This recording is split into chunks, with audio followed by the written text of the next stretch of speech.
ആർക്കൊക്കെയാണ് digital coaching മേഖലയിലേക്ക് കടന്നു വരാനായിട്ട് സാധിക്കുന്നത്? ഒരു ഓൺലൈൻ ഒരു ബിസിനസ് ബിൽഡ് ചെയ്യാൻ ആഗ്രഹിക്കുന്ന ഏതൊരാൾക്കും ഈ ഒരു മേഖല സെലക്ട് ചെയ്യാവുന്നതാണ്. എൻ്റെ പേര് ജയൻ പ്രഭാകർ, ഞാൻ ഒരു ഡിജിറ്റൽ കോച്ചാണ്. നിങ്ങൾ ഈ ഒരു ചാനൽ സബ്സ്ക്രൈബ് ചെയ്യുക, ബെല്ലൈക്കൺ പ്രസ് ചെയ്യുകയാണെങ്കിൽ ഞാൻ അപ്ലോഡ് ചെയ്യുന്ന എല്ലാ വീഡിയോസും നിങ്ങൾക്ക് നോട്ടിഫിക്കേഷൻ ലഭിക്കുന്നതായിരിക്കും. അപ്പോൾ ഒരു പാഷനായിട്ടുള്ള, നമുക്കറിയാം ഓരോ വ്യക്തികൾക്കും പലതരത്തിലുള്ള പാഷൻ ഏരിയ ഉണ്ടല്ലേ. ആ ഒരു പാഷനെ നിങ്ങൾക്ക് ഒരു ബിസിനസ്സാക്കി കൺവേർട്ട് ചെയ്യാൻ നിങ്ങൾ ആഗ്രഹിക്കുന്നുണ്ടെങ്കിൽ തീർച്ചയായിട്ടും നിങ്ങൾക്ക് ഒരു ഡിജിറ്റൽ കോച്ചായി മാറാവുന്നതാണ്.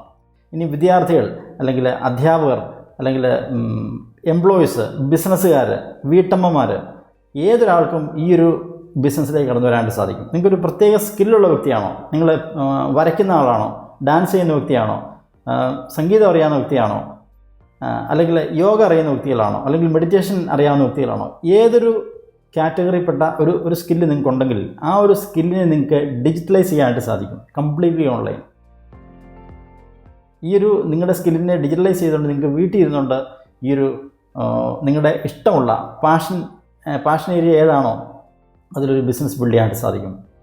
ഓക്കെ, അപ്പം വീട്ടിൽ ഇരുന്നുകൊണ്ടൊരു ബിസിനസ് ബിൽഡ് ചെയ്യാൻ ആഗ്രഹിക്കുന്ന ഏതൊരാൾക്കും ഈ ഒരു ഡിജിറ്റൽ മേഖലയിലേക്ക് കടന്നു വരാവുന്നതാണ്.